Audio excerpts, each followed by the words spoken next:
welcome to Unclouded Eye. I'm Ashley Brooks, And I'm Ty Gowan.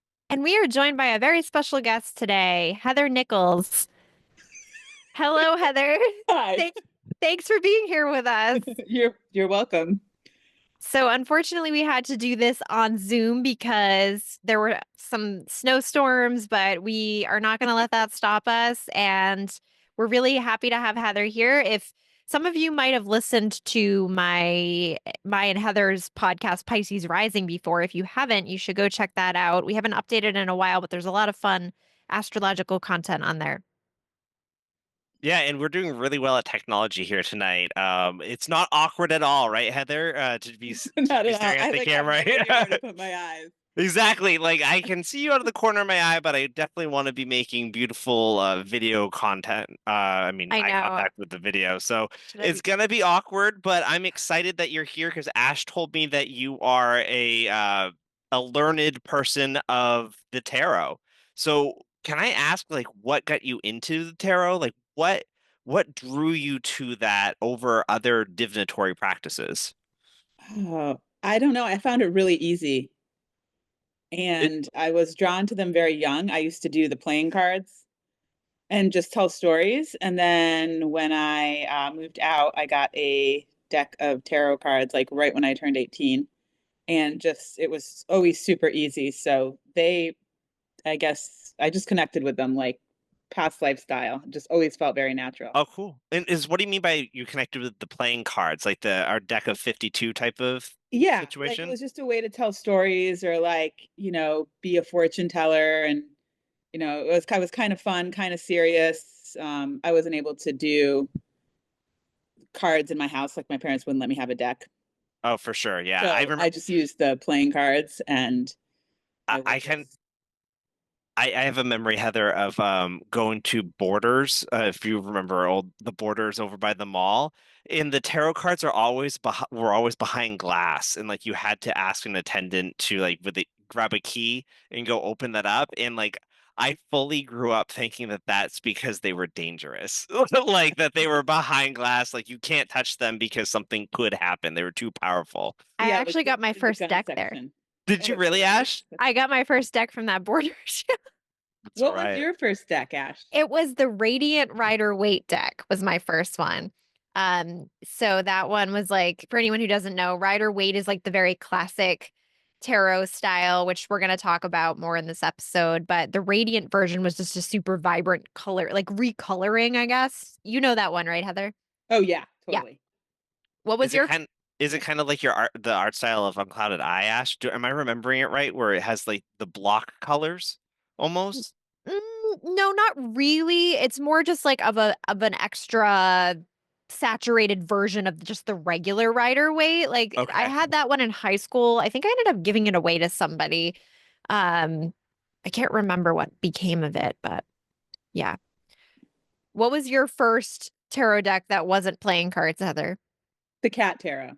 Oh, nice. Yeah.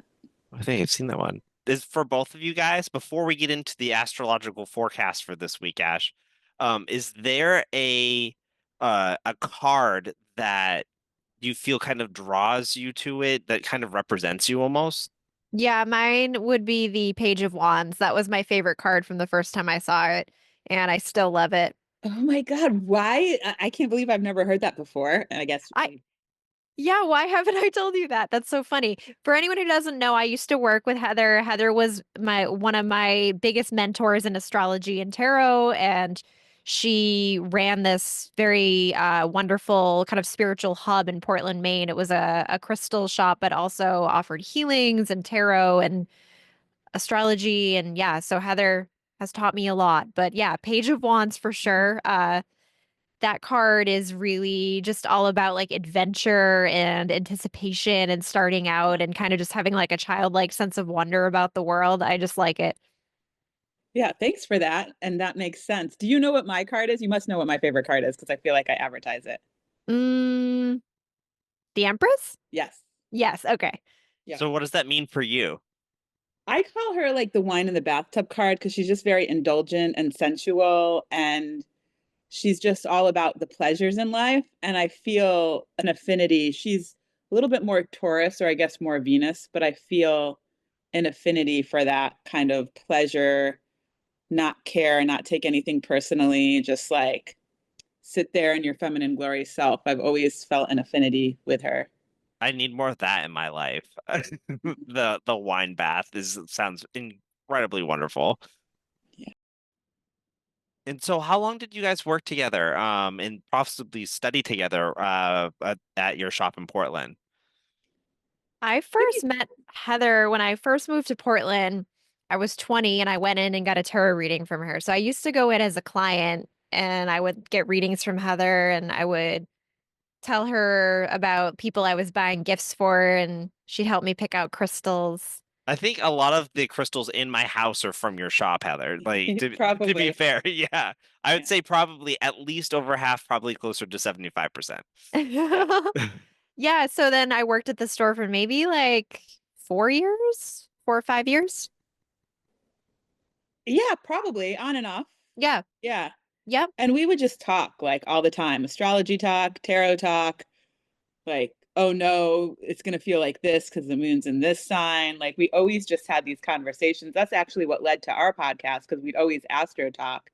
And it was just so easy to do because we would just talk and learn off each other and figure things out. Like I remember you were the one who taught me how to figure out the really quick square opposition, like Oh just like yeah. the houses. Yeah, I was like like, oh my God, this is so if simple. And if I, they're in the same element, it's a trine, yeah. things See, like that. and now I'm learning this stuff, so it passes down, Heather. It's great. So I think the format for this episode, Ash, is going to be a little bit different than our normal, right? Do you want to kind of go into what we're going to be doing since we have our second ever guest here with us? Yes. So we're going to talk about the forecast for the week of the 17th, and then we're going to maybe chat a little more about the tarot with Heather. And then we're going to be looking into the birth chart of Pamela Colman Smith. So we actually know who we're going to be talking about going in. It's not a mystery to me like it is sometimes. And then Ty will be telling us who Pamela is and what her story is, and we'll all kind of chat about that a bit.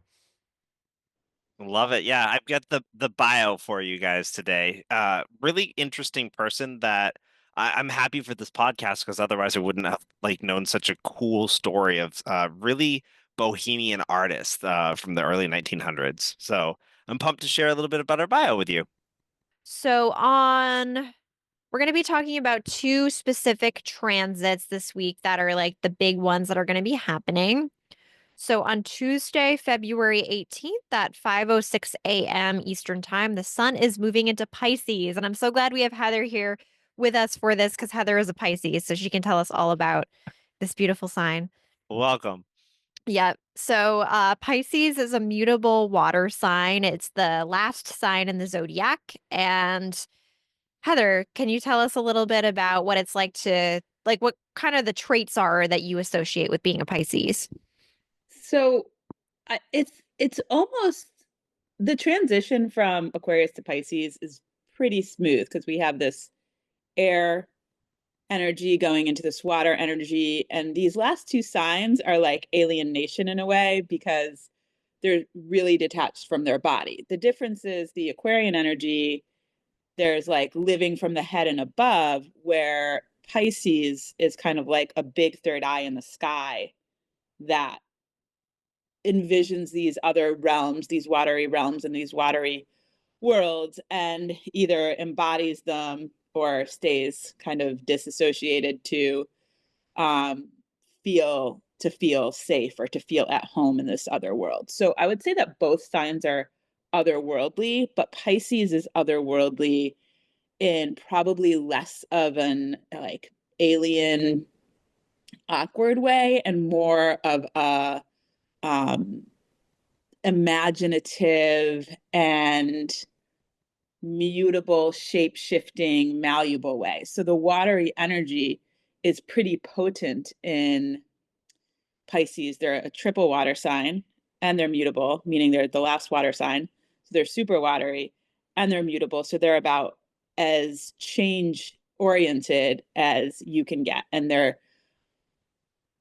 kind of like air in the way that air will reinvent itself in like costume or in thought or in communication.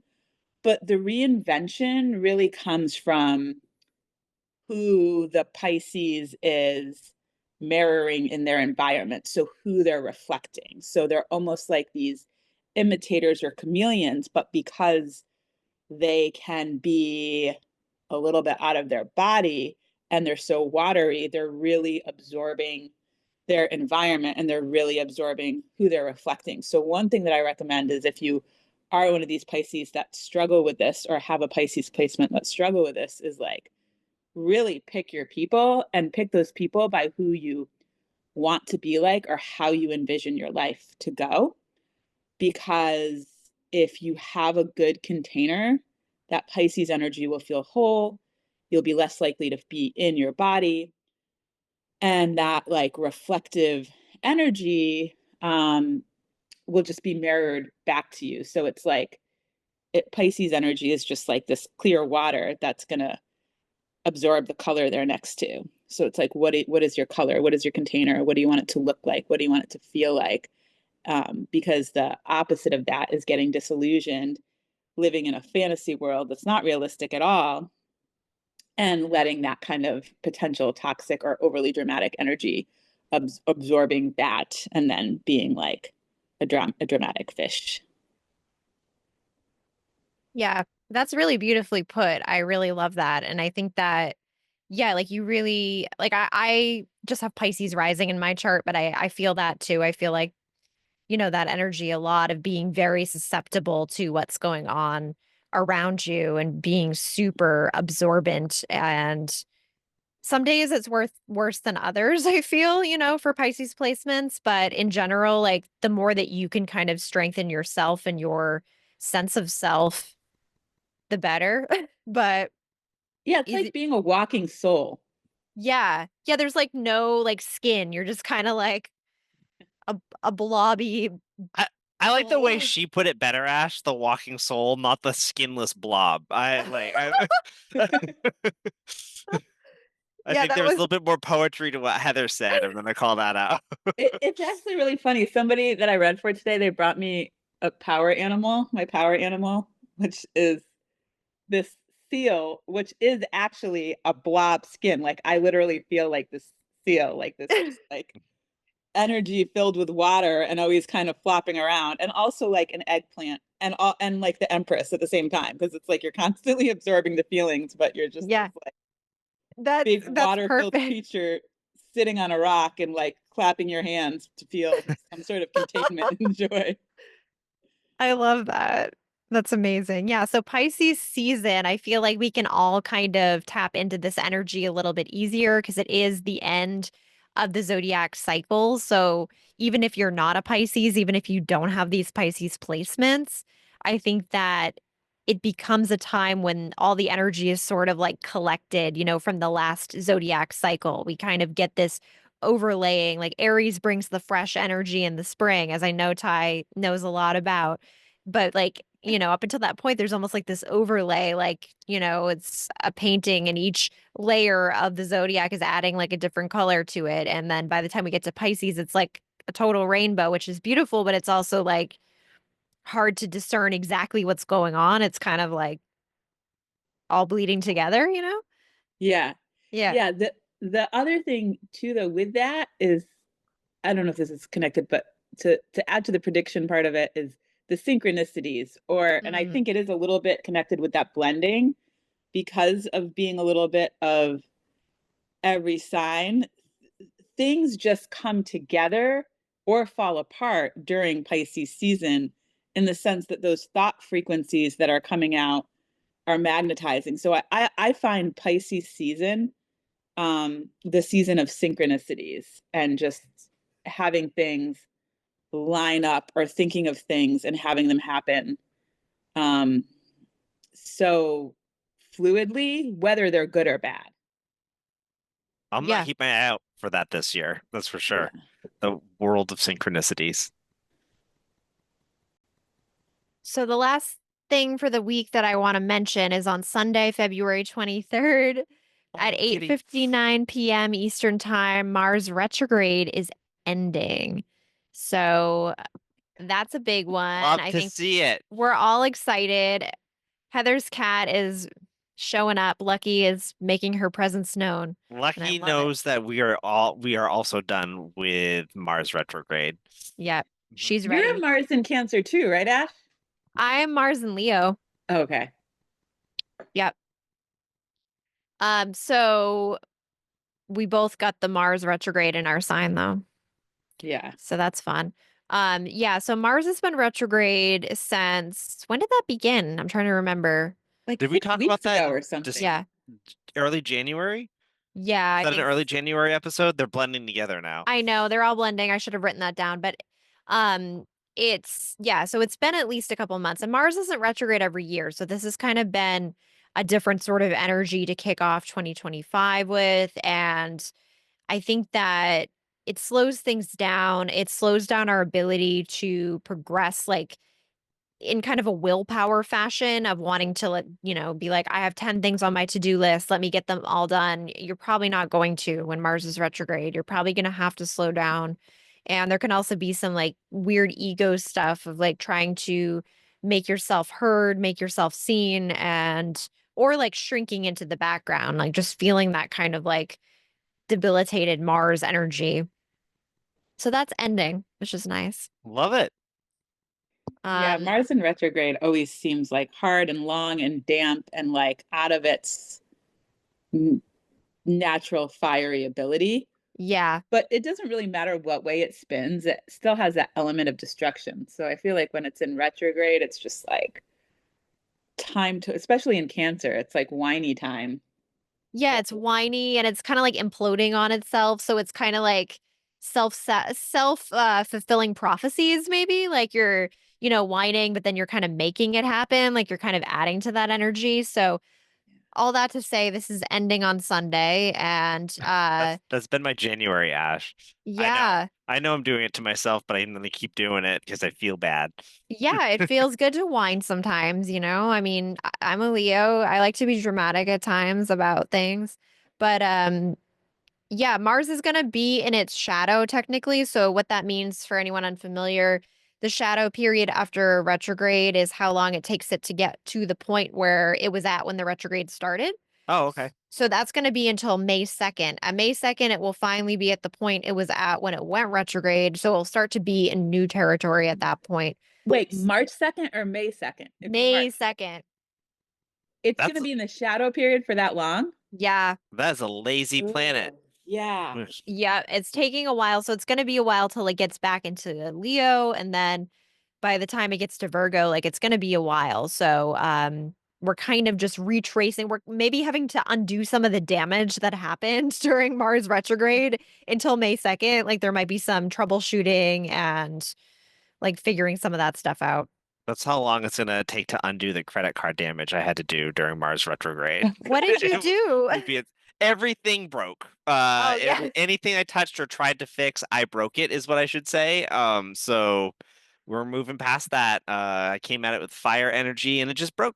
So Yeah, I think that's that's a pretty okay. good metaphor. That's imploding. Yeah, like the Mhm. energy is imploding on itself. Yep. Um, okay, so we should talk a little bit more about the tarot, like just as a whole, like what it is. Like, I'm sure most people are familiar with what tarot is, but just in case you're like a complete beginner and you just kind of, stumbled in off this planet onto this planet, tarot is a system of divination that is many centuries old. Do you know how old it is, Heather?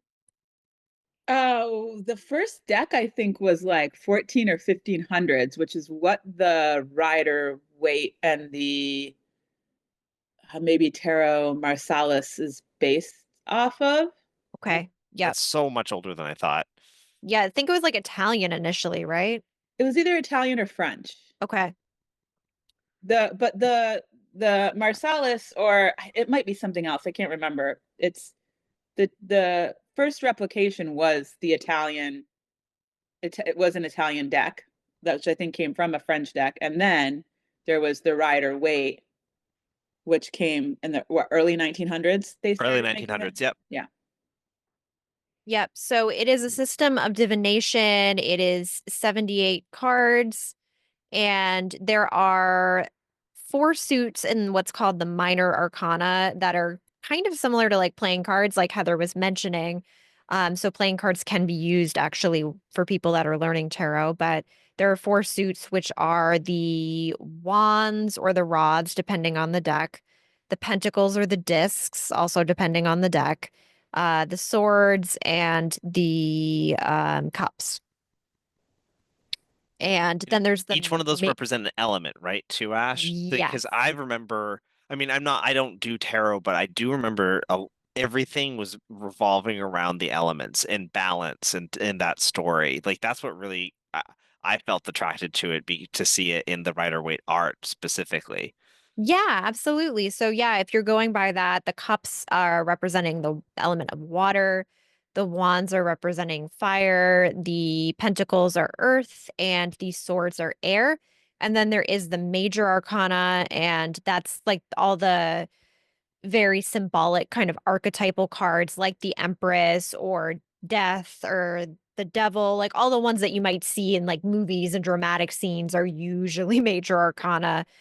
So those tend to be more like potent in a reading.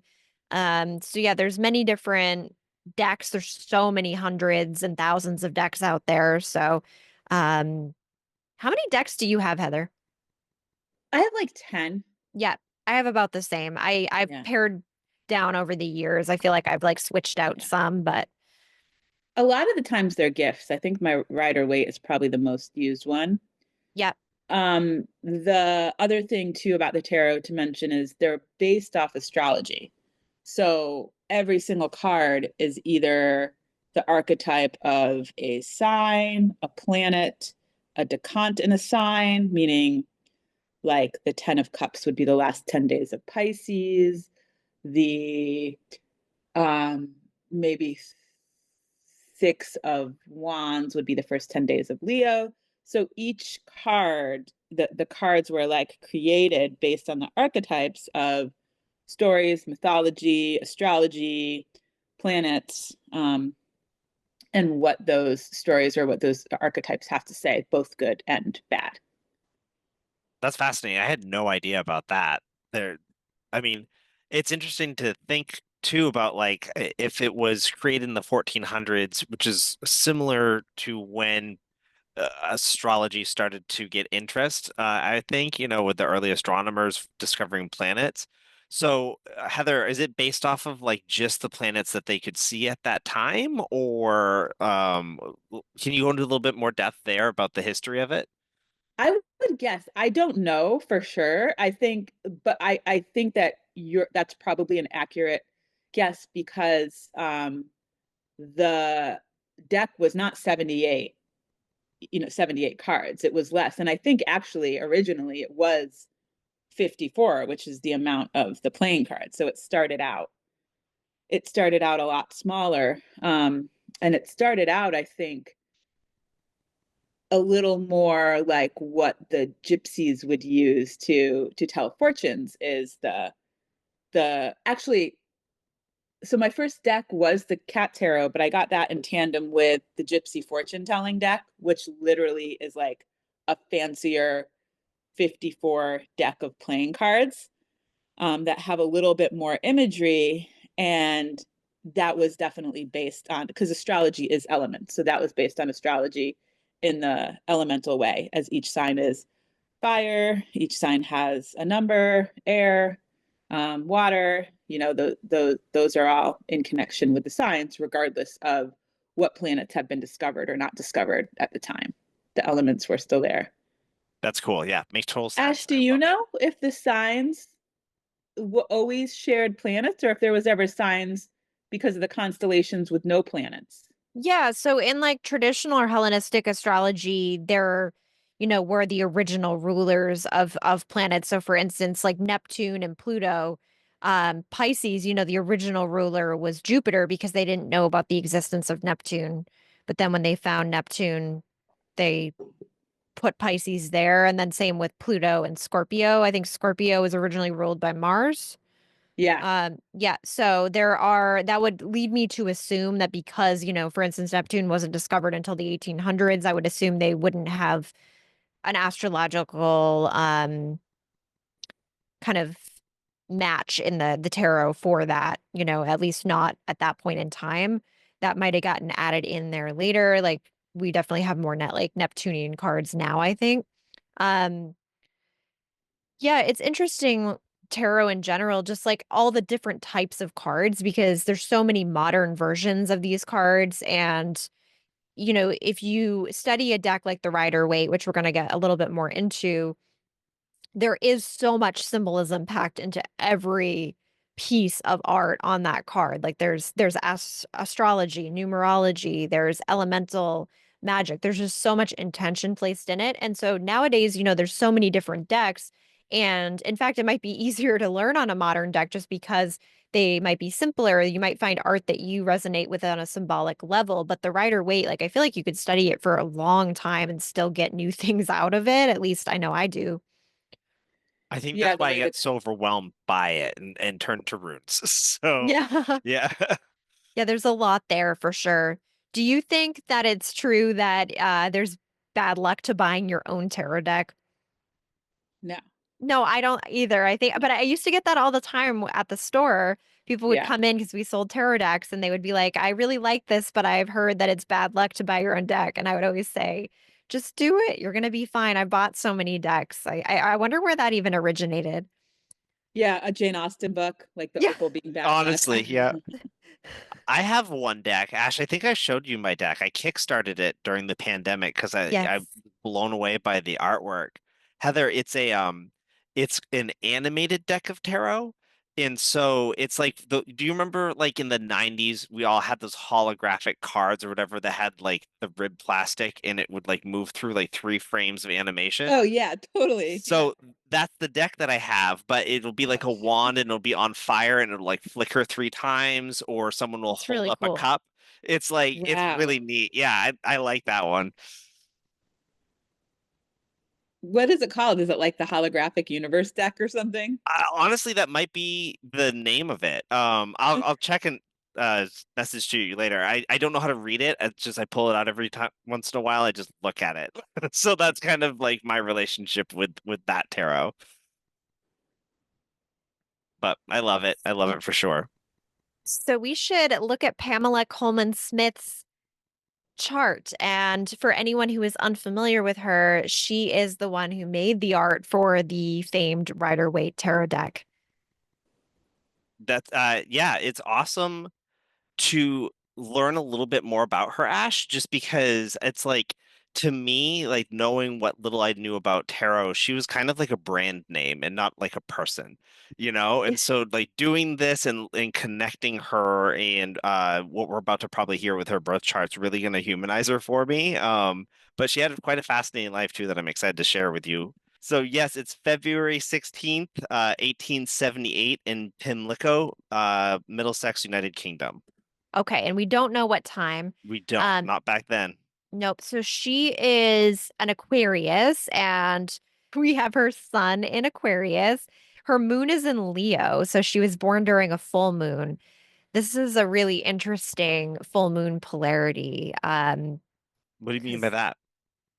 Well, the sun in Aquarius is so much about the collective. It's all about like Heather was talking about Aquarians. They're very future oriented. They're very idealistic.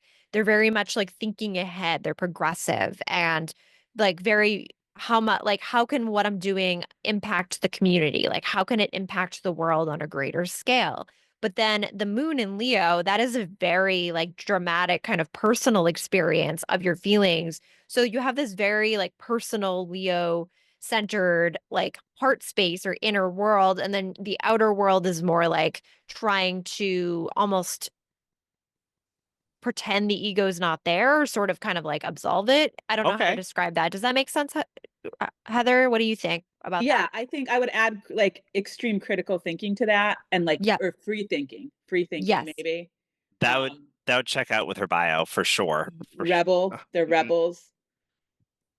Probably from a young age too. Like I mean, the star chart would probably describe that as if it's like a personal personality trait that's like directly a part of her ego or her soul or whatever. Her walk to the beat of its own drum really started probably around age 5, I would say, based on what I learned. So that's pretty cool to hear. Yeah. She also has the sun opposite Uranus, so that would definitely add to the rebellious spirit of not wanting to be told like how to be in the world, just kind of find her own way and not be like forced into a certain box. Hmm. On the left-hand side, there is an actual stellium for sure. There's Chiron, Neptune, and Mars conjunct in Taurus. And those are Ouch. all within like less than 10 degrees of each other. Up at the top, I don't want to necessarily count that the one at the top is a stellium because we don't know the birth time and it includes the midheaven. So I don't want to include that just in case. But yeah, the Taurus stellium is interesting with Chiron, Neptune, and Mars. It's like you have like this purpose in life to like kind of be creative and be like in a higher spiritual place, but there's also this like pain associated with it. It feels like you almost have to suffer to transcend. Or you might think that about yourself. I don't know if that is like actually how it was for her, but like she might have thought that she needed to suffer in order to achieve like spiritual greatness. I don't know if that's true, Ty, That of what you well, know. that's how she would learn. Mm. Yeah, I think that nothing was handed to her from what I've read. Like she had to work for it and probably had to suffer a little bit through it. Especially there's some deaths in her family too that kind of almost seemed to like liberate her and kick her out on her own path. So I don't know if that would count as some of the suffering that she went through. Was it her parents? Did her parents die when she was young? Yes. Hmm. Was she like raised in an orphanage or on a religious something or anything like that? I wouldn't say that, but I would say it was a weird upbringing, just based on what had happened to her. And Heather, she has a T square with the sun opposing Uranus, both squaring over to Pluto. That's really interesting because the T squares are about like a lot of people who have T squares are famous, and her fame came after she died. much later, yeah. So Yeah, with Pluto being the apex point, Pluto being this planet of transformation or even death, like that's kind of where the energy was headed, was toward Pluto. So towards like this kind of lasting legacy, but maybe she didn't get to see that, you know, the Yeah. effect yeah, that her I think art you guys had. will see where that plays in towards the end of her life too, once I kick that up a little bit. Yeah, she's got Mercury in Aquarius squaring Neptune and Mars in Taurus. Mercury in Yeah. Aquarius. Mercury square Mars would make her more outspoken. There would be, with Mercury squaring Neptune, there was like being outspoken and being free thinking, but also easily led astray. Hmm, Yeah, that's interesting. s- Um, maybe cult susceptible too, a little hey, bit. there we go. Mm-hmm. So yeah, that Um, I think that's the ticket right there, Heather. if I had to guess her rising, so this is actually like ridiculous, but like a Well, year ago, I was looking through the cards and I'm like, oh my God, this is a really white deck. There's nobody that's black. And I Googled her and I realized she was black. And I Hmm. have been reading the Rider Waite for 25 years and never knew. And it just struck me that there's no black people in the deck. And then I was like, I wonder if she's like racist or if she even considered that. So I looked her up and I was like, oh my God, she's Jamaican. I had no idea. She I don't think she is Jamaican. We'll get into that too, but she did grow up there in Jamaica. is Oh, she? but she might not be Jamaican, but she's not Jamaican. No, let me pull up her heritage real quick. You guys keep talking one sec. So, what do you think her rising is? You mentioned you Oh, like, Virgo. oh, I think it interesting. might be Virgo. And but the only reason I think that is because before I knew about her, before I even Googled her picture, I used to take this Kabbalah class when I was like 20 years old for a year. And the guy that taught the class was just very, very interesting. Very, it wasn't about the intuition, it was really about the archetype. and we'd occasionally talk about cards. And he seemed to think that Rider Waite, Arthur Waite, told her exactly what to paint and stood over her shoulder the whole time and dictated what to do and how to do it. So I feel like listening and having technique, that kind of technique to especially probably dealing with him. I don't know if you if you guys want to do a podcast on him, but he's probably the more difficult guy. I know way more about him than her. Like, and she would just painted what he told her to paint. So, and again, I don't know if that's true, but that to me always seemed Virgo because it's definitely not a Leo moon and it's definitely not Aquarius. Right. Yeah, Virgo's very like attention to detail and maybe wanting to please, wanting to be like kind of keeping to like the rules, which yeah, Leo moon and Aquarius sun would not be at all if that's true. And the wanting to work so hard at something, like the amount of work and hours she probably put into that deck, I would imagine is like hundreds and hundreds of hours. Yep. Well, do you want to learn a little bit more about her life, Ash? Yes. Okay, so I'm gonna dive in here for you guys. So Pamela Colman Smith was born to a businessman from New York. She was born in London.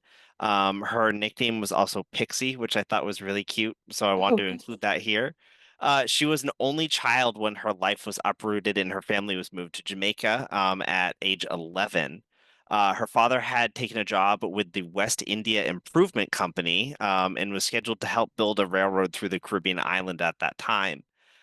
So there are debates about her ethnicity because she grew up in Jamaica. She had strong Jamaican dialect, and she had a lot of her art did have to do with Jamaican culture and folklore. So people did dismiss the fact that I think her family was white, but she really embodied the heritage of Jamaica, is the report that I found.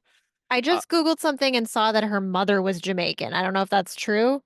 I don't know. um, her mother died in Jamaica, so maybe that is why they moved back there or something like that. Yeah, because I'm seeing that her mother was originally from Jamaica, which is, but I'm just doing it really quick, so I could be wrong. Totally. I didn't go into a huge ethnicity search No, it's when I okay. did It it. doesn't really matter. So anyway, she moved there at 11 and possibly maybe her father moved through that island because her mom was Jamaican Ash. I'll do some more research on that. That's on me.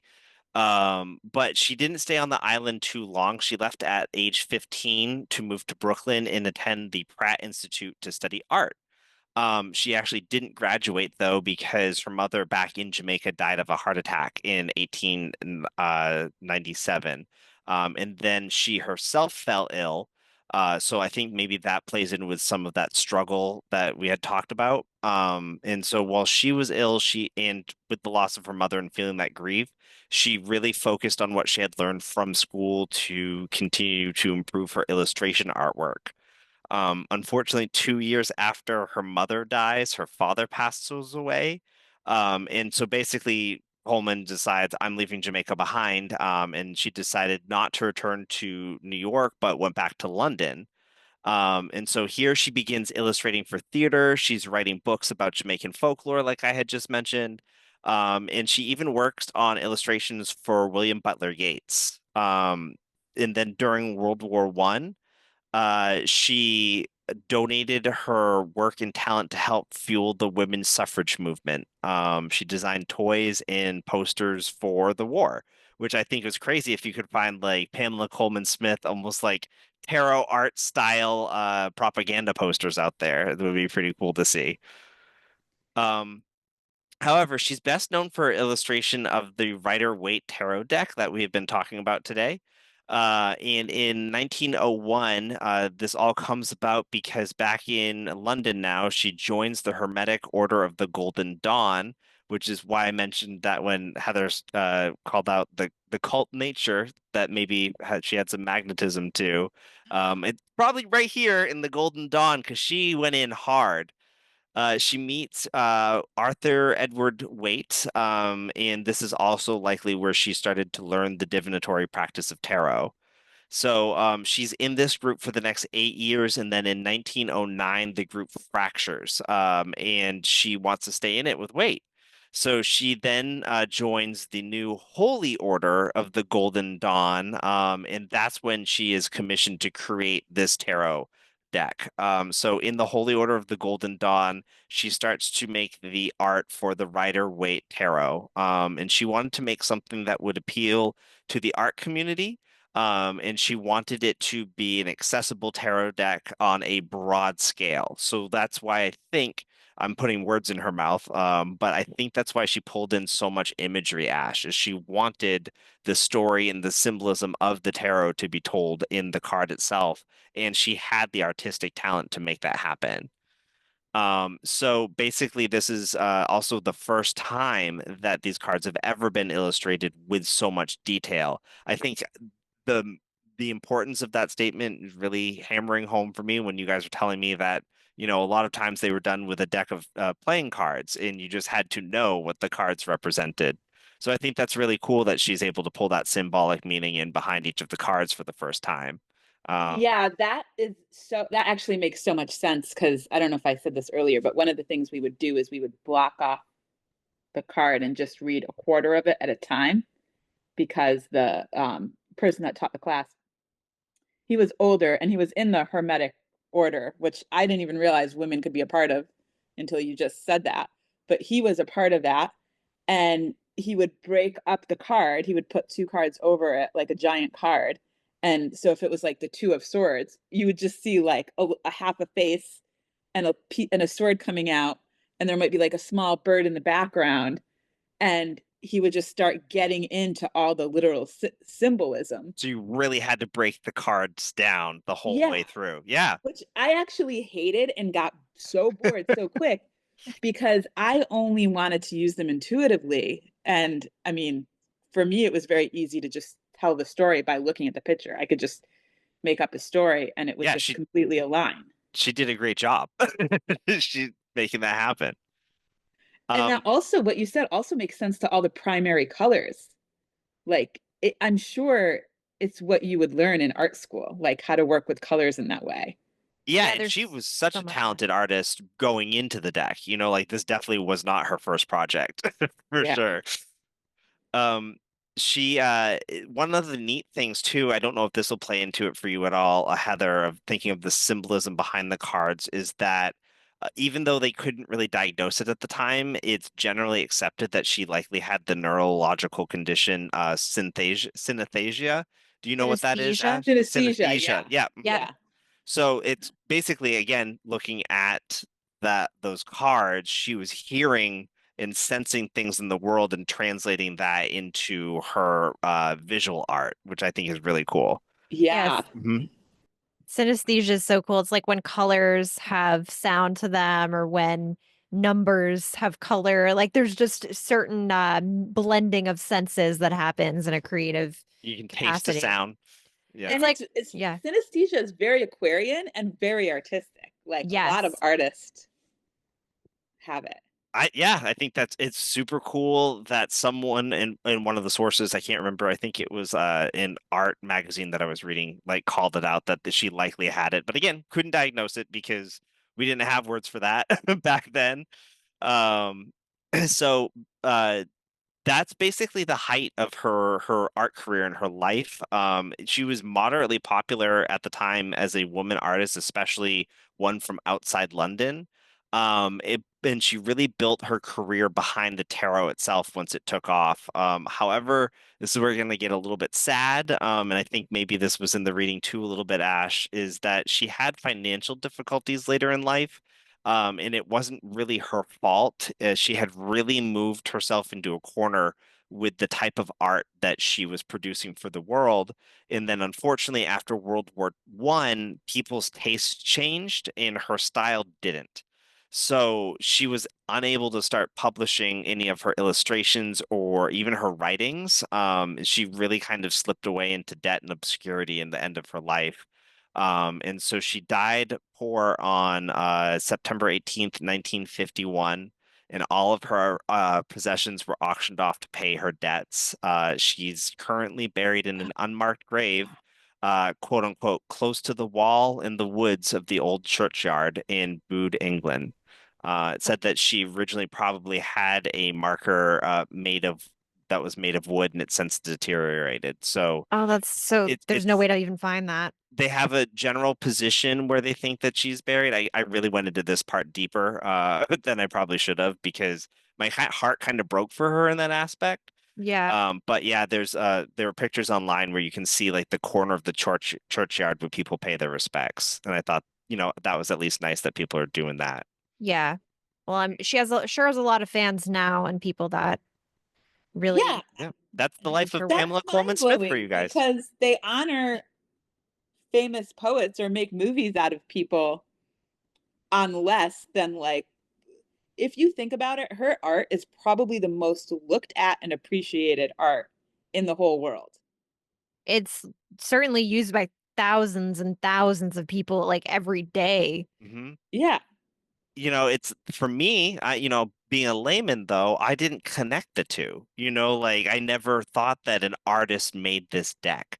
Like I just thought that it was an assortment of images that just sprang into life because I never gave it too much thought. So doing this episode with you guys was really cool to kind of like give credit where it's due for me, a layman who's just like, this person's pretty cool. And she had a large, exciting life that was well outside the deck even. Yeah, I mean, it's one And of the most recognizable, like, as tarot art, and all the tarot art in the world. with the information that you got on her, it would not make sense that um, Arthur Waite stood over her shoulder and told her how to paint everything. Yeah, honestly, I didn't want to say it at the time, but it really sounded like she was Yeah. the force. He was the money and she was the force. Is kind of like the what I got from it. I wonder if there was writings for the original deck that she made, if he like wrote the symbolism, or I wonder where that came from, like who translated it. So with people who use books, Mhm. when you get the deck, let's say 120 years ago, what were they using to Who makes the interpret? pamphlet that comes with it? Because they all Yeah. they all have that little thing now. Yeah. Yeah, it's like because his name is on it. It's like people more associate, especially with the Hermetic Order, that all seems like it's his, but Yeah. maybe she was the driving force. Yeah, exactly. And it's interesting too that it's not like the Coleman Rider weight, or Yeah. it's the money who owned or financed the deck. He gets the name, I guess. And does he have a gravestone? Like, what's up with that? Probably, yeah. He's probably got a big old stone gravestone. There's a version of the deck called the Smith Weight that has her like more original artwork, and it even has like Oh, a wow. couple like bonus cards. I've never seen it in person, but I've seen it online. So that one could be sought out by people if they're interested. The That's Smith really Weight. cool, Ash. It's more of like Yeah. it's like Pamela's version, like Taylor Yeah, like Swift. Taylor's Yeah, version. Yeah. exactly. Awesome. Well, thank you guys for that. This was really awesome. Heather, I loved having you on the show and hearing like Yeah. Thanks not for having me. yeah, we got to talk more with you than just tarot. We went full deep into astrology, which is fun to hear someone work with Ash because it's generally like her teaching me or what these episodes are. So hearing you guys have those conversations that I was eating it up, but also confused at the same time, and I loved it. Yeah, it's so much fun. So yeah, if anyone's interested in working with Heather, she does tarot and astrology readings. Heather, where can people find you if they want a reading? Um, oh my God, what is my web? Can I write this stuff down for you and Yeah, put it in the thing? Okay. I will put it in the description for both the YouTube video and for the podcast episode so that people have like your social media link and your Cool. website to Yeah, get more it's info. TNA with Heather, but I don't know where the underscores are or anything. Yeah, we'll put it in we'll put it in the details. That's so real. Yeah. That's so real. I love it. This was so much fun. Thank you for joining us, Heather. Yeah, thank you for having me. Unclouded Eye stars Ashley Brooks and Ty Gowan. Thanks to our special guest, Heather Nichols. Our producer and director is Nick Nordfors. Music by Ashley Jane Cecilia and Jay Caron. Our community manager is Erin Cross. Our art is by Dawn Aquarius. Unclouded Eye is presented by Haunt Me at Haunt Me Official on YouTube. Follow us at Unclouded Eye on Instagram and TikTok.